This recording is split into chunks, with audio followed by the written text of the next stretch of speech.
High, কি অবস্থা সবার, কেমন আছেন? তো আজকে কথা বলবো ধানুষের রিসেন্ট রিলিজ হওয়া মুভি কারা নিয়ে। ধানুষ আমার পছন্দের হিরোগুলোর মধ্যে একজন হিরোর যখন স্টার বা সুপারস্টার ট্যাগ লেগে যায় তখন কিন্তু সে যে কোনো ধরনের মুভি করতে পারে না বা যে কোনো ক্যারেক্টার নিয়ে এক্সপেরিমেন্ট করতে পারে না। সেই জায়গা থেকে ধানুষ কিন্তু ব্যতিক্রম।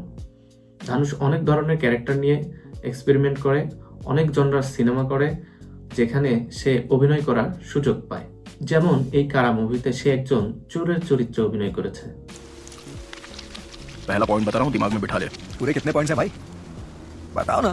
चल, हमेशा ऐसे घर को चुनना चाहिए जहाँ हम छुप सके। हाँ फिर भी कोई देख ले तो ईदी से आया हूँ बोलकर निकल जाना चाहिए, समझा? ठीक है।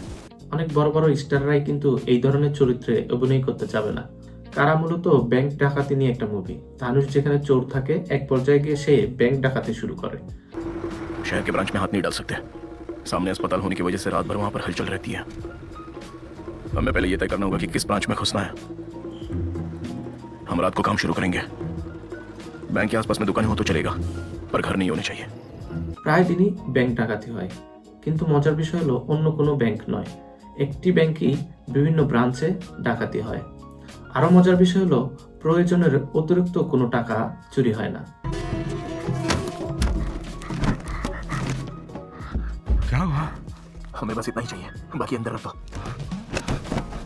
কেন ওই একটাই ব্যাংকে ডাকাতি করে এবং কেন অতিরিক্ত টাকা চুরি করে না, শেষ পর্যন্ত কি পুলিশ তাকে ধরতে পারে?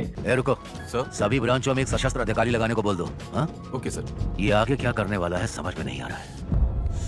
सभी बैंकों में पुलिस लगा दी गई है, अब तो पास में भी नहीं फटक सकते। এই সব কিছু জানতে হলে আপনাকে দেখতে হবে কারা মুভি। আমার কাছে অসম্ভব ভালো লেগেছে, আশা করি আপনাদেরও ভালো লাগবে। দেখা হচ্ছে পরবর্তী কোনো ভিডিওতে, সে পর্যন্ত ভালো থাকবেন, বাই।